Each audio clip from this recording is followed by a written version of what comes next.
दोस्तों Donald Trump ने announce कर दिया था कि भाई निकोलस मडुरो और उसकी वाइफ को कैप्चर कर लिया अमेरिकन ने। American law enforcement American military का जॉइंट ऑपरेशन हुआ और जहाज जो जुड़ा है और वहां पे पता नहीं 7-8 जहाज घूम रहे थे, ऊपर टहल रहे थे बिल्कुल कैराकास, जो कि वेनेजुएला की कैपिटल है, और ये सब हो गया। यानी कि that they have captured the president of Venezuela along with his wife and they have taken him out of the country. यानी कि कोई ना कोई गया होगा वहां पे वेनेजुएला के अंदर, बूट्स ऑन ग्राउंड हुए होंगे, वो वहां पे गए होंगे और वहां पे जाने के बाद उनको कैप्चर करा, उनको बंदी बनाया, हवाई जहाज में डाला and they were phloem out of the country. अब दोस्तों धीरे धीरे आपको यह पता लगेगा कि हुआ क्या क्या हुआ, किस तरीके से हुआ, लेकिन मैं आपको यह बताता हूं कि क्यों। चलिए आज के वीडियो में मैं आपको यह बताऊंगा कि आखिर करा क्या, ये चल क्या रहा है मामला पूरा वेनेजुएला का, उसके पर्सनल मोटिवेशंस क्या हैं। को हर चीज का एक तो प्रोफेशनल मोटिवेशन है कि सही तेल है, ये है, वो है, उसका पर्सनल मोटिवेशन क्या है, डोनाल्ड ट्रंप का क्यों पीछे पड़ा हुआ है इसके। अगर ये कहता है, फॉर एग्जांपल, उदाहरण के लिए, मैं आगे चल के और समझाऊंगा आपको, उदाहरण के लिए कि भाई वेनेजुएला ड्रग्स भेजता है, उससे ज्यादा कहीं ज्यादा ड्रग्स तो कोलंबिया भेजता है, उससे कहीं ज्यादा ड्रग्स तो मैक्सिको भेजता है, top supplier of fentanyl, the raw material is China. आपने तो कभी कुछ नहीं करा, वेनेजुएला के आप पीछे पड़ गए, क्यों? चलिए आज के वीडियो में मैं आपको ये समझाता हूं कि क्यों पड़ गए भाई साहब वेनेजुएला के पीछे। दोस्तों अमेरिका में एक इदारा है, एक डिपार्टमेंट है, फेडरल एविएशन एडमिनिस्ट्रेशन। वो पूरे एयरक्राफ्ट जो उड़ते रहते हैं उनको कंट्रोल करता है वगैरह वगैरह। उसने आदेश ये पास करा कि वेनेजुएला के ऊपर, उसके एयर स्पेस में कोई हवाई जहाज नहीं उड़ेगा। जो FAA, फेडरल एविएशन एडमिनिस्ट्रेशन, जब ये आदेश पास करता है, this is not for military aircraft, this is for civilian aircraft, तो बोला कि सब बंद करो। यहां पे दोस्तों जब लोग गए, दौड़े दौड़े दौड़े पेंटागन गए, पेंटागन वालों से पूछा, आपको पता है पेंटागन क्या है? पूरी यूएस की मिलिट्री वहां से कंट्रोल होती है, that is the hub, that is the nerve centre of US military. जब उनके पास गए, पूछा कि भाई आपने वेनेजुएला पे अटैक कर दिया है क्या? हमसे मत पूछो, व्हाइट हाउस से पूछो, हमें नहीं पता। अब जाहिर सी बात है दोस्तों कि जो वेनेजुएला के ऊपर अटैक हुए हैं, explosions have been heard and लोग तितर बितर भाग रहे हैं। देखिए सर, फ्लाइंग एयरक्राफ्ट वहां पे पता लगा है कि फ्लाइंग एयरक्राफ्ट हैं, एक जो कैराकास है वेनेजुएला की कैपिटल, उसके ऊपर फाइटर जेट्स उड़ रहे हैं, बॉम्बर एयरक्राफ्ट उड़ रहे हैं। President Nicolas Maduro accused the United States of carrying out military attacks against Venezuela, and he said that Venezuela rejects, repudiates and denounces US military aggression in the capital of Caracas and the states of Miranda, Aragua and La Guaira. अच्छा जी, ये सारी की सारी चीजें वहां पे हो गई हैं। अब मैं आपको ये बताना चाहता हूं कि इसका भू राजनीति पे क्या असर पड़ेगा। आई थिंक देखिए, अटैक्स हैं, आपने टीवी पे देख रखा है, इट्स नथिंग न्यू। ये पहले भी डोनाल्ड ट्रंप ने जो शुरू करा था, बोला था कि वोट जा रही है, हमें पता है इसके ऊपर ड्रग्स हैं, मारो ड्रग्स को।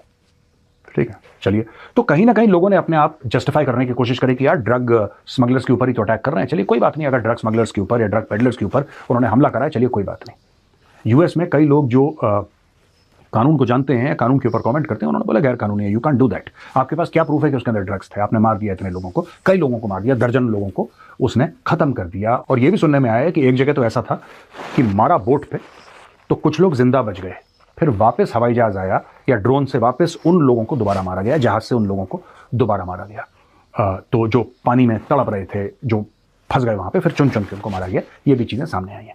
अब दोस्तों ये क्यों कर रहा है अमेरिका, इसमें और कौन कौन से प्लेयर्स हैं, ये हम समझाने की कोशिश करेंगे। अटैक हो गया वेनेजुएला में, आए लोग ऊपर से बमबारी कर रहे हैं, ऑल दैट इज नोन। ठीक है, Donald Trump basically regime change चाहता है। मैं आपको फैक्ट बताऊं, यही चीज उसने कोशिश करी थी ब्राजील में, ब्राजील में वो फेल हो गया। ब्राजील क्योंकि बहुत बड़ा है दोस्तों, it's massive, it's massive. America के बस का नहीं है Brazil, Brazil is so big that, और अमेजोन फॉरेस्ट है वहां पे, ये सब तो इतना आसान नहीं है कंट्रोल करना, लेकिन ब्राजील को दबाने की पूरी कोशिश करी। अच्छा, वेनेजुएला को क्यों वो करने की कोशिश? एक तो वो है जो बोल रहा है, एक तो वो है जो वो बोल रहा है कि मैं इसलिए कर रहा हूं, और एक असल कारण है कि वो क्यों कर रहा है। देखिए, सबसे बड़ी बात यह दोस्तों कि बोल तो ये रहा है कि वहां से ड्रग स्मगलिंग होती है, बोल ये रहा है कि फेंटेनल की स्मगलिंग होती है, ये सारी की सारी ड्रग रिलेटेड चीजें हैं। वेनेजुएला से जोड़ के वो कह रहा है कि this is war on drugs यार, हम तो वेनेजुएला में जाके जो ड्रग लॉर्ड्स हैं, जो बड़े बड़े वहां पे माफिया हैं ड्रग्स वाले, हम उनको मारने की कोशिश कर रहे हैं, क्योंकि हर साल लाखों लोग अमेरिका के अंदर ड्रग्स कंज्यूम करके मर जाते हैं। अच्छा, एक तो ये स्टोरी इसने बनाई है और इसने टारगेट करा है वेनेजुएला को। डोनाल्ड ट्रंप ने दोस्तों कोलंबिया को टारगेट नहीं करा। कोलंबिया जहां से भारी मात्रा में ड्रग्स जाते हैं, उसने मैक्सिको को टारगेट नहीं करा मिलिटरीली, जहां से फेंटेनल बहुत भारी मात्रा में जाता है। फेंटेनल का रॉ मटेरियल चाइना से आता है दोस्तों, इसने चाइना को भी टारगेट नहीं करा। इसने ऐसे बोला था मैं ये कर दूंगा वो, अब चाइना से क्या ही कर लेगा डोनाल्ड ट्रंप। लेकिन फिर वो बात है कि चाइना के पास तेल नहीं है, मैक्सिको के पास तेल नहीं है, कोलंबिया के पास तेल नहीं है। वेनेजुएला के पास दोस्तों, according to my data, Venezuela has 303 billion barrels of oil as of 2023। 303 अरब इसके पास बिलियन बैरल्स ऑफ ऑयल हैं। 303 बिलियन बैरल्स ऑफ ऑयल। यानी कि वेनेजुएला के पास दुनिया में सबसे बड़ा नॉन ऑयल रिजर्व्स हैं, सबसे बड़े। सऊदी अरब से ज्यादा तेल है इसके पास, रशिया से ज्यादा तेल है इसके पास, यूनाइटेड अरब एमिरेट से ज्यादा तेल है, अमेरिका, कनाडा, कोई भी देश है जिसके पास तेल है उससे कहीं कहीं ज्यादा तेल जो है वो है वेनेजुएला के पास। अब ऐसा कैसे हो सकता है कि कहीं पे तेल हो और उसको अमेरिका कंट्रोल करने की कोशिश ना करे? यही चीज जॉर्ज बुश ने कोशिश करी थी जब वो घुस गया था 9/11 के बाद ना। लोगों ने पूछा कि सर 9/11 तो हुआ है, लेकिन इराक का क्या लेना देना है 9/11 से? उन्होंने उसके पास वेपन्स ऑफ मास डिस्ट्रक्शन है तो हम ठोक देंगे उनको। खेल असल में तेल का था। सद्दाम हुसैन को तो बाद में पता लगा कि 9/11 हो गया है। सद्दाम हुसैन ठीक है बुरा आदमी था, उसने बहुत लोगों के साथ जुल्म करा, लेकिन यह बात भी सच है कि उसका 9/11 से कोई लेना देना था ही नहीं। 19 में से 15 हाईजैकर तो सऊदी थे, लेकिन सऊदी के साथ इनकी दोस्ती बहुत अच्छी है भाई, अमेरिकन की फ्रेंडशिप बड़ी अच्छी है। तो बोला कि चलो एक काम करते हैं, पकड़ते हैं उसको, ये बोलते हैं कि वेपन्स ऑफ मास डिस्ट्रक्शन है, ये न्यूक्लियर बम बना रहा है और बायोलॉजिकल केमिकल बम बना रहा है, चलो उसको निपटाते हैं। गए, निपटा दिया। कुछ समय लगा, पकड़ लिया, छुपा हुआ था कहीं जमीन के नीचे गड्ढे के अंदर, निकाला उसको, फांसी की सजा दी, कहानी खत्म करी उसकी। They killed this guy. और बोला कि नहीं ये बुरा आदमी है, तो ठीक है बुरा आदमी है, उसको जान से मार दिया। लेकिन वेपन्स ऑफ मास डिस्ट्रक्शन कभी मिले नहीं, क्योंकि थे ही नहीं कभी। There were no weapons of mass destruction in Iraq. तो जहां पे तेल मिलता है वहां पे अमेरिका पहुंच जाता है। खेल एनर्जी का है दोस्तों यहां पे डोनाल्ड ट्रंप की फौज ने टैंकर्स को रोका, चाइनीज इन ओरिजिन, टैंकर्स को रोका रशियन इन ओरिजिन, और दोनों देश भड़क गए।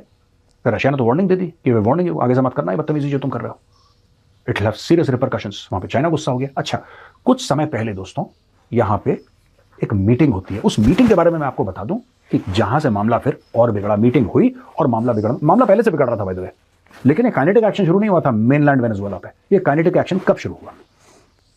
Nicholas Maduro met Chinese envoy Qiu Xiaoqi in Caracas to strengthen China-Venezuela ties as US seizures and naval blockade disrupt oil shipments to China. US forces are pursuing sanctioned tanker Bella 1 in the Atlantic after it attempted to enter Venezuelan waters to pick up crude, then made a U-turn following US Coast Guard interception and fled into open seas. Officials say the crew painted a Russian tricolor on the hull to claim protection and compliance. Complicate seizure, while the ship's registration is now listed as unknown. Russia कहता है don't make the fatal mistake of further escalating the situation. अच्छा, तो यहां पे दोस्तों ये tanker है Bella one ने रशिया पेंट कर दिया अपने हल पे, लोगों को दिखाने के लिए कि रूसी है। अब उसके पीछे ये लोग पड़ गए हैं।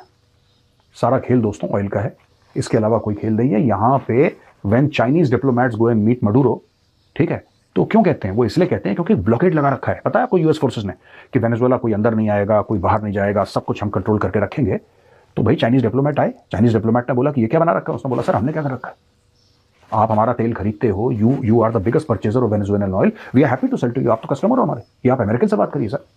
इन्होंने सब कुछ रोक दिया हमारा। American are responsible for this situation, it's not of our making, we have done absolutely nothing at all sir. तो ये जब उन लोगों ने क्लियर करा, चाइनीज को पता भी था खैर, now people are saying that ये इलाका जो पूरा साउथ अमेरिका का इलाका है दोस्तों, ये लोग फियर कर रहे हैं कि कहीं ये डिस्टेबलाइज ना हो जाए, क्योंकि डोनाल्ड ट्रंप का पीछे, he needs to show some sort of victory. आप डोनाल्ड ट्रंप का माइंडसेट समझिए, इसको कुछ तो दिखाना है। आप ये नहीं कह सकता, ये इस आदमी की एक बड़ी ईगो है यार। इस आदमी को हर चीज एक ऐसा देखने के, अपने आप को, the way he looks at himself, the way he views himself is कि जैसे कोई मसीहा है ऊपर से, ऊपर वाले ने कोई मसीहा भेजा है, कोई फरिश्ता भेजा है कि जाओ तुम दुनिया के मामला ठीक करो। He looks at himself like that. और ये मसीहा फेल हो गया, सो कॉल्ड, ये हर जगह फेल हो गया। ये कहता है मैंने भारत पाकिस्तान का सीज फायर कराया, भारत मानता नहीं है, पाकिस्तान के मानने की वैल्यू नहीं है, क्योंकि जब चाइना ने बोला सीज फायर मैंने कराया तो उसको भी हाँ बोल दिया पाकिस्तान ने।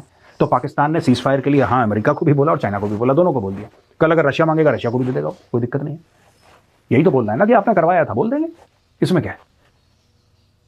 यहां पे जो कंबोडिया और थाईलैंड की लड़ाई के बीच में इन्होंने करवाया सब कुछ। ये कह रहे थे मैंने सीज फायर कराया, उनको दोबारा लड़ाई शुरू हो गई, फिर लोग मर गए वहां पे। तो हर जगह फेल हो रहा है। 24 घंटे के अंदर रूस और यूक्रेन की लड़ाई खत्म कर दूंगा, वो भी खत्म नहीं हो पाई। तो खत्म हो क्या पाया फिर? ऐसे ऐसे दाम नीचे करूंगा, ऐसे कुछ नहीं हुआ, दाम बढ़ गए उल्टा ऊपर, सैंक्शंस लगाए बैकफायर हो गए। ट्रंप को विन नहीं मिल रहा दोस्तों।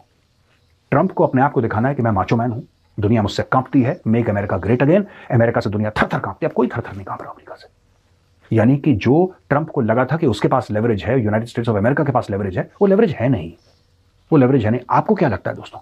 लिखिएगा कमेंट्स में, आपको क्या लगता है कि जब ये चाइना का तेल रोकेंगे, क्योंकि चाइना के पास खुद तो तेल है नहीं, और चाइना अब वेनेजुएला से तेल ले नहीं पा रहा है क्योंकि यूएस ने ब्लॉकेड कर रखा है।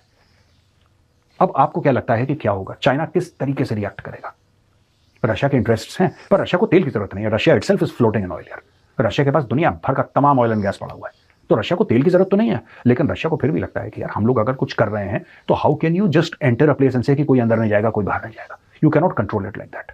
तो ये चाइना एंड रशिया इस पूरे मामले में सेम पेज पे हैं, और डोनाल्ड ट्रंप सिर्फ इसलिए कर रहा है, जो तेल तो एक है ना बात, तेल तो है, वो तो चाहिए, लेकिन डोनाल्ड ट्रंप की पर्सनल ईगो भी है। तेल तो खुद नहीं खा पाएगा, अपने परिवार को तो दे नहीं पाएगा, वो तो यूएस की ट्रेजरी में जाएगा जो भी जाएगा। It will be for the benefit of the United states if at all.